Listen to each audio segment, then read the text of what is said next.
महादेव दोस्तों, कैसे हैं आप सभी। मैं साधना आप सभी का वेलकम करती हूँ अपने यूट्यूब चैनल पांडे स्ट्रेटजी में।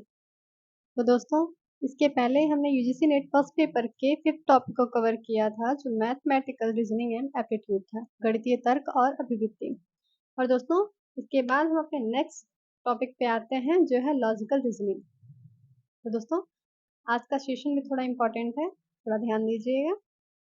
आइए सबसे पहले हम ये देखते हैं कि युक्ति युक्त तर्क मतलब लॉजिकल रीजनिंग में हमारे कौन कौन से सब टॉपिक्स हैं। दोस्तों, हमारे सब टॉपिक्स हैं युक्ति के ढांचे का बोध, युक्ति के प्रकार, अनुरूपता, वेन आरेख, भारतीय तर्कशास्त्र, प्रमाण और अनुमान की संरचना, प्रकार, व्याप्ति और हेत्वाभास। ये सारे टॉपिक्स हमारे दोस्तों हैं आज के सेशन के युक्ति युक्त तर्क के, लॉजिकल रीजनिंग। तो दोस्तों, आइए शुरू करते हैं। सबसे पहले हम बात करते हैं तर्क की। तर्क या युक्ति एक या एक से अधिक आधार वाक्यों से जुड़ी हुई एक श्रृंखला है, जिसका उद्देश्य यह प्रदर्शित करना होता है कि एक और वाक्य, जिसे हम निष्कर्ष कहते हैं, वह भी सत्य है। युक्ति दावे के प्रमाण के लिए एक साक्ष्य का काम करता है। आज का टॉपिक है दोस्तों युक्ति युक्त तर्क, इसलिए हम सारी चीजें तर्क और युक्ति के आधार पे ही जो चीजें आने वाली हैं वो पढ़ने वाले हैं। सबसे पहले आधार कथन और निष्कर्ष। आधार कथन और निष्कर्ष दोस्तों, ये भी एक क्वेश्चंस बनते हैं। जैसे एक कथन होता है जिसमें दो वक्तव्य दिए होते हैं और उसमें एक निष्कर्ष भी दिया रहता है, तो उसमें से कौन सा वक्तव्य के अकॉर्डिंग कौन सा निष्कर्ष सही है, कौन सा गलत है, या दोनों सही है, कौन से तर्क की सही व्याख्या करता है, ये आपके ऑप्शंस में दिया रहता है, जिसको आपको करेक्ट करना रहता है। ये चीजें आपको कथन निष्कर्ष पढ़ने के बाद ही समझ में आएंगी कि उसमें वो कहना क्या चाहता है और आपके कौन से आंसर सही हैं। युक्ति युक्ति के दो प्रकार होते हैं दोस्तों, निगमनात्मक युक्ति और आगमनात्मक युक्ति। अब हम सबसे पहले ये देखते हैं कि इन दोनों में अंतर क्या क्या आता है। आगमनात्मक तर्क में सिद्धांत होता है, परिकल्पना होती है, पद्धति होती है, फिर इसका अवलोकन होता है। जबकि निगमनात्मक तर्क में निगमनात्मक तर्क होता है, परिकल्पना होती है, अवलोकन होता है और तथ्य की प्रतिपुष्टि होती है। ये दोनों अंतर है इन दोनों में। जैसे कुछ प्रस्ताव दिए रहते हैं दोस्तों, उदाहरण के लिए सभी पुरुष नश्वर हैं।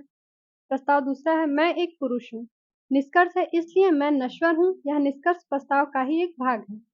आपको ऑप्शन दिए रहते हैं कि इसमें कौन सा ऑप्शन सही है, उसमें से आपको ये पढ़ने के बाद ऑप्शन पे क्लिक करना रहता है।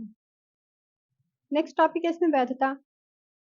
एक निगमनात्मक तर्क वैध है या नहीं, इसके लिए हमें वैधता की जांच करनी आवश्यक होती है। जैसे इसमें एक और एग्जांपल समझ लीजिए। प्रस्ताव पहला दिया है सभी कुत्ते ड्रैगन हैं, और दूसरा प्रस्ताव है सभी ड्रैगन पक्षी हैं। अब निष्कर्ष में दिया है सभी कुत्ते पक्षी हैं। अब इसका उदाहरण क्या क्या हो सकता है। सभी मनुष्य हाथी हैं, राजीव मनुष्य है इसलिए राजीव भी हाथी है। इसका अनुमान लगाने के लिए आपको ये चीजें पढ़ के उसको समझना होगा कि इसमें कौन सा कथन है या कौन सा प्रस्ताव है जो वैध है और सत्य है।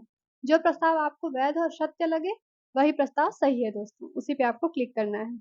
इसको आप वेन डायग्राम की तरह बना के भी देख सकते हैं कि इसका सही डायग्राम क्या बनेगा। उसके बेसिस पे भी आप एनालिसिस कर सकते हैं कि कौन सा आंसर हमारा सही होगा। दूसरा है दोस्तों तार्किक शक्ति। तार्किक शक्ति समर्थन की वह सीमा है जो कि प्रस्ताव यदि वह सत्य है निष्कर्ष पर प्रदान करता है। यह भी निष्कर्ष और वैधता की बातों पर ही निर्भर रहता है। अब तार्किक वाक्यों का वर्गीकरण, क्लासिफिकेशन ऑफ लॉजिकल प्रोपोजिशंस। क्या रचना की दृष्टि से आधार वाक्य के दो प्रकार होते हैं। कौन कौन से प्रकार होते हैं दोस्तों, एक सरल एक यौगिक। सरल को कहते हैं सिंपल प्रोपोजिशन, जिसमें केवल एक निर्णय व्यक्त रहता है। जैसे राम बुद्धिमान है, श्याम सुंदर है। इसमें एक वक्तव्य है जिसमें एक एक ही पूरे सब टॉपिक्स दिए होते हैं। जैसे राम बुद्धिमान है, एक एक वाक्य में पूरी बातें उसने कह दी हैं। सेकंड है यौगिक वाक्य। इसमें एक वाक्य नहीं होते, इसमें एक के साथ दूसरा वाक्य मिला हुआ होता है, उसे कहते हैं यौगिक। कंपाउंड प्रपोजिशन, इनमें एक से अधिक निर्णय व्यक्त होते हैं। जैसे राम और श्याम बुद्धिमान है, राम बुद्धिमान और सुंदर है। इसमें राम और श्याम दोनों को ऐड करके बातें की। और इसके पहले वाले वक्तव्य में उसने कहा कि राम बुद्धिमान है। उसमें केवल एक स्पेसिफिक पर्सन को लिया गया है सिंपल प्रीपोजिशन में, और कंपाउंड प्रीपोजिशन में उसने दो व्यक्तियों को जोड़ के बातें कही हैं। यही अंतर है सरल वाक्य और यौगिक वाक्य में।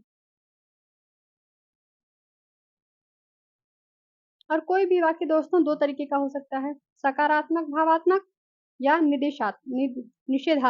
निषेधात्मक मतलब गलत।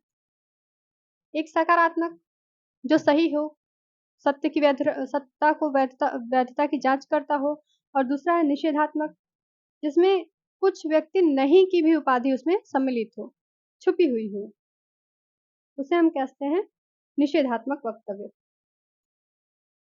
तथ्यों के आधार पर तार्किक वाक्यों का वर्गीकरण भी दो प्रकार से किया जाता है, सर्वव्यापी और अंशव्यापी। सर्वव्यापी में क्या है, जिसमें पूरी बात उद्देश्य के विषय से कही गई हो उसे सर्वव्यापी कहते हैं। जैसे सभी हाथी जानवर है, कोई जानवर गाय नहीं है, इसमें सारे उद्देश्य एक साथ हैं, सभी हाथी जानवर हैं। और इसमें भी सर्वव्यापी में भी सकारात्मक और नकारात्मक होता है। सकारात्मक में जिसमें एक दिया रहता है सभी हाथी जानवर हैं, यह एक सकारात्मक वाक्य है। वहीं पे उसने जो दिया है कोई जानवर गाय नहीं है, नहीं जहां आ गया वह नकारात्मक वाक्य है। नकारात्मक वाक्य को ही निषेधात्मक वाक्य कहते हैं। सॉरी।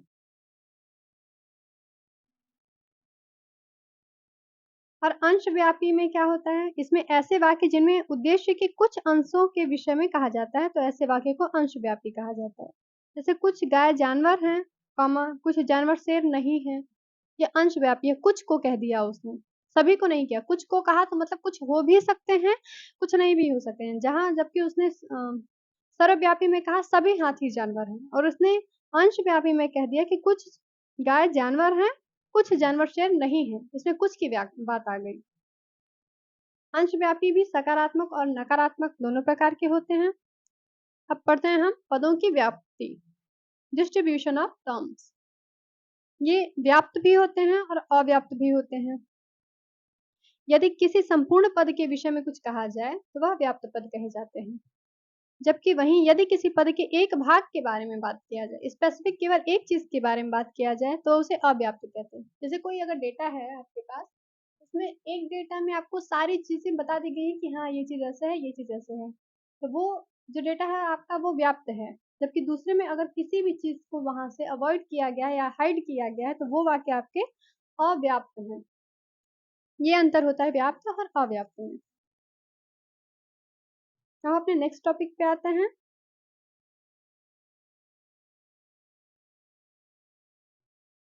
निष्कर्ष के भेद।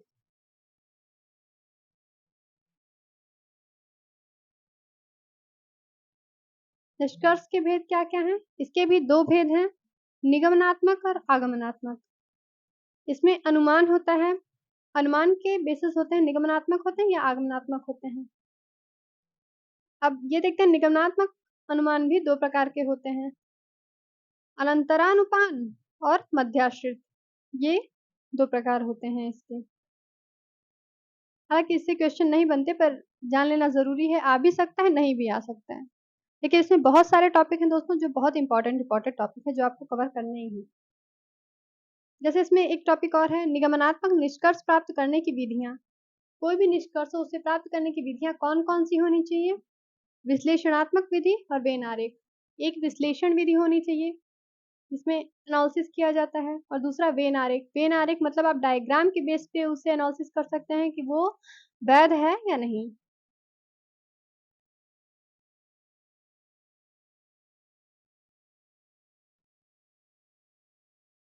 अब देखते हैं इसमें नेक्स्ट टॉपिक क्या है। दोस्तों मैं जितने टॉपिक्स आपको बता रही हूँ यूजीसी नेट फर्स्ट पेपर में जरूर पूछे जाने वाले क्वेश्चन हैं, क्योंकि हर चैप्टर से आपके एक चैप्टर से 5 क्वेश्चन कंपलसरी हैं, वो आने ही आने हैं। केवल 10 टॉपिक्स हैं हमारे फर्स्ट पेपर में, और हर टॉपिक से, हर एक टॉपिक से 5 क्वेश्चंस आएंगे। इसमें नेक्स्ट टॉपिक है हमारा भाषा तथा संबंधित वर्गीकरण, लैंग्वेज एंड रिलेटेड कैटेगरीज। अब इसमें क्या क्या है, तथ्य, विचार, पूर्वाग्रह और आस्था। कोई भी भाषा है उसमें उसका वर्गीकरण 4 बेसिस पे ही किए जाते हैं, फैक्ट, ओपिनियन, प्रेजुडिस और बिलीव। ये 4 चीजें होते हैं जिसके बेसिस पे हम ये देख सकते हैं कि भाषा का वर्गीकरण वैध है, विश्वसनीय है या नहीं। अब इसमें आता है परिभाषा। परिभाषा किसे कहते हैं, उसके क्या-क्या प्रकार होते हैं, ये चीजें हम देख लेते हैं। परिभाषा कहते किसे हैं, किसी पद का अर्थ बताना या फिर उसके विशिष्ट अभिलक्षण बताना ही उसकी परिभाषा होती है दोस्तों। परिभाषा किसको कहते हैं, किसी पद का अर्थ बताना या फिर उसके विशिष्ट अभिलक्षण बताना, यह है परिभाषा। परिभाषा भी 2 प्रकार की होती है, एक अनिवार्य परिभाषा और दूसरा विस्तारित परिभाषा। अनिवार्य परिभाषा मतलब इंटेंशनल डिफिनीशन, जिसमें इंटेंशनल मतलब जो चीजें हैं, किसी पद का अर्थ बताना या उसके अभिलक्षण बताना, ये इंटेंशनल डिफिनीशंस है। जबकि वहीं पे एक्सटेंशनल डिफिनीशंस के अंतर्गत वह मूल आते हैं, जैसे उदाहरण के लिए विश्व के देश को विस्तारित परिभाषा, भाषा के अंतर्गत विश्व के सभी देश आते हैं। मतलब इसका कोई स्पेसिफिक परिभाषा नहीं होता है। ये जैसे सौर परिवार के बारे में परिभाषा पूछ दिया, बुध, पृथ्वी, मंगल आदि ग्रह के बारे में परिभाषा पूछ दिया कि ये ग्रह के परिभाषा के बारे में बताइए, एक-एक ग्रह के बारे में डिफाइन कीजिए। ये आता है हमारा विस्तारित परिभाषा। नेक्स्ट टॉपिक इसमें कोश विषयक या शाब्दिक परिभाषा। कोश विषयक या शाब्दिक परिभाषा में भी क्या-क्या चीजें हैं? परिभाषा कैसे बनती है? स्वनिर्मित, स्वनिर्मित जो पहले से ही बनाई गई होती हैं, जिसका किसी पद या वस्तु के अर्थ को नए ढंग से या शब्दों में परिभाषित करना, वो स्वनिर्मित होता है। सटीक परिभाषा, इसका उद्देश्य अनेकार्थी शब्द के अर्थ को सटीक करके बताना है, इसे सटीक परिभाषा कहते हैं। प्रेरक भाषा, इसमें कई बार किसी शब्द को परिभाषित करने के लिए भावोत्तेजक प्रेरक शब्दों का प्रयोग किया जाता है, उसे हम कहते हैं प्रेरक भाषा। दूसरा है क्रियाशील परिभाषा, यह मुख्यतः किसी चर आदि के मापन से संबंधित होता है। तीसरा है तथाकथित परिभाषा, यह स्थिर परिभाषा है, जैसा किसी ने परिभाषा दे दिया वही परिभाषा जो रह गई वही है तथाकथित परिभाषा। दूसरा है सादृश्य या अनुरूप परिभाषा, इसमें वस्तुओं या अवधारणाओं की तुलना करके किसी शब्द के अर्थ को समझाया जाता है, यह है सादृश्य या अनुरूप परिभाषा। अब आते हैं हम शब्दार्थ। शब्दार्थ क्या होते हैं? शब्दार्थ के इंग्लिश में कहते हैं वर्ड मीनिंग्स। ये 2 प्रकार के होते हैं, मुख्यार्थक, लक्ष्यार्थक। मुख्यार्थक किसी वस्तु या पद का शब्दकोश अर्थ या शाब्दिक अर्थ को संदर्भित करता है, उसे मुख्यार्थक शब्द कहते हैं। और दूसरा है लक्ष्यार्थक, कभी-कभी किसी शब्द के शब्दकोशीय अर्थ के साथ उसका लक्ष्य भी निर्धारित किया जाता है, जो कि उसके भाव का अर्थ हो सकता है, उसे हम कहते हैं लक्ष्यार्थक शब्दार्थ। इसमें नेक्स्ट टॉपिक है हमारा अवस्था और आकृति। किसी भी चीज की अवस्था या आकृति 3 प्रकार की होती है दोस्तों। पहला तो वृहद, लघु और मध्य, या तो उसका आकार बहुत बड़ा होगा या बहुत छोटा होगा या मीडियम साइज का होगा। ये 3 अवस्था और आकृति की मापन की प्रकृति है। देखते हैं इसमें नेक्स्ट टॉपिक क्या है।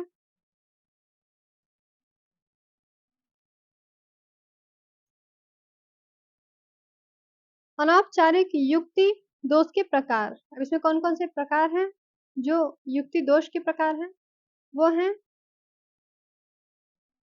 पेटिटियो प्रिंसिपी, आपात या दुर्घटना से संबंधित युक्ति दोष, दुर्घटना या आपात के विपरीत युक्ति दोष, जटिल प्रश्न, फिसलन, ढलान, रेड हेरिंग, ये सारी चीजें आती हैं।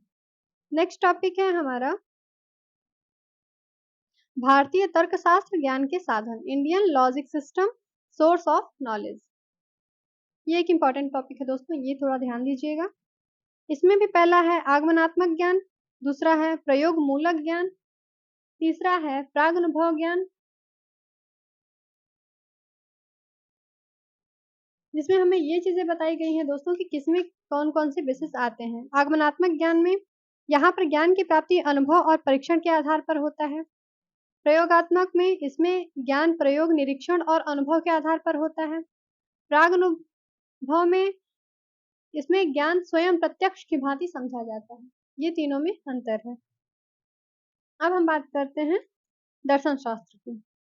दर्शन शास्त्र का क्या यूज है इसमें, इसके बारे में देखते हैं। भारत में दर्शन उस विद्या को कहा जाता है जिसके द्वारा तत्व का ज्ञान हो सके, उसे हम दर्शन कहते हैं।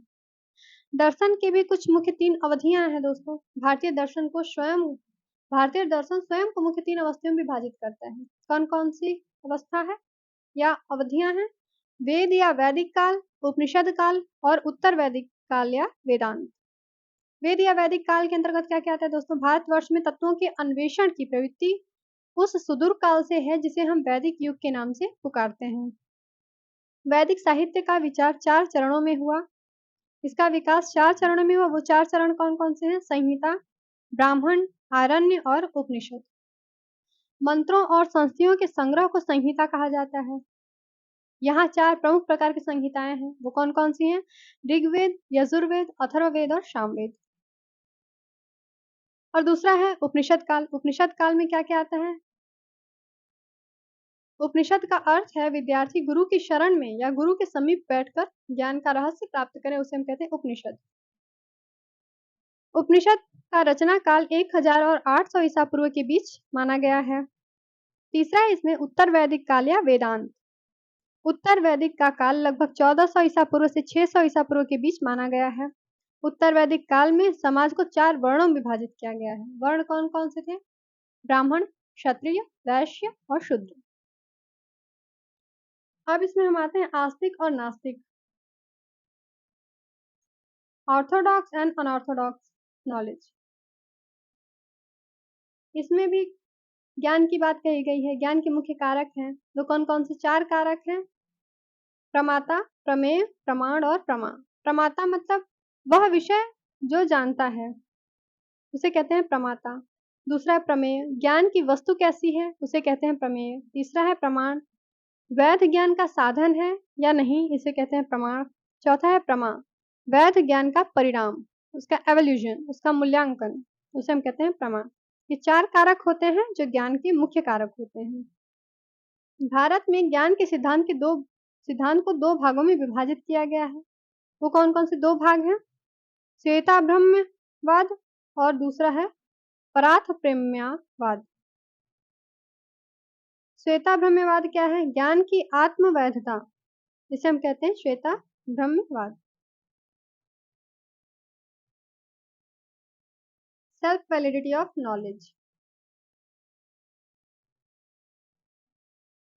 अब हम दोस्तों बात करते हैं भारतीय दर्शनानुसार प्रमाण की। भारतीय दर्शनानुसार प्रमाण कौन कौन से हैं? आस्तिक और नास्तिक, ये 2 प्रमाण हैं। जिसमें आस्तिक में हमारे 6 प्रमाण आते हैं। वो है सांख्य, योग, न्याय, वैशेषिक, मीमांसा, वेदांत। और वहीं नास्तिक में आते हैं चारवाक, जैन, बौद्ध और आजीविका दर्शन। इन सब के बारे में हम भारतीय दर्शनानुसार प्रमाण के अंतर्गत पढ़ते हैं।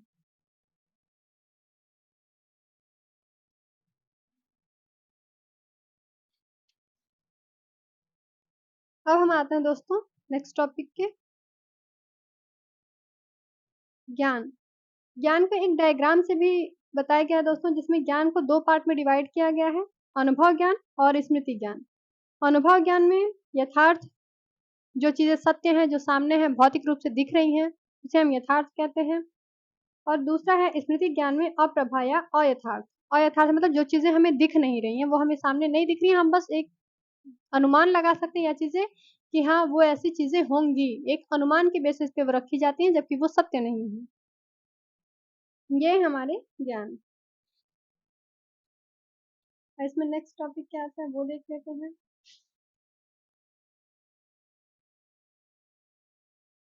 एक टॉपिक है हमारा दोस्तों हेत्वाभास। लास्ट टॉपिक है हमारा हेत्वाभास, एंशिएंट इंडियन फैलिसिस सिस्टम। हेत्वाभास किसी कथन का वह भाग है जो तार्किक रूप से दोषपूर्ण सिद्ध किया जा सके। हिंदी भाषा में हेत्वाभास को युक्ति दोष, मिथ्या तर्क, तर्काभास, मिथ्या हेतु, दोष, भ्रामकता आदि शब्दों से भी समझा जाता है।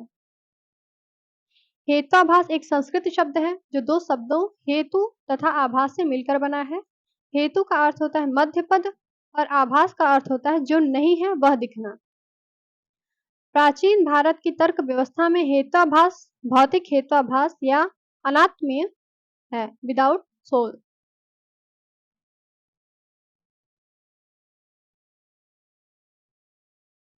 तो दोस्तों आज हम लोगों ने युक्ति युक्त तर्क के बारे में पढ़ा, जिसमें हमने सारे टॉपिक को कवर कर लिया है।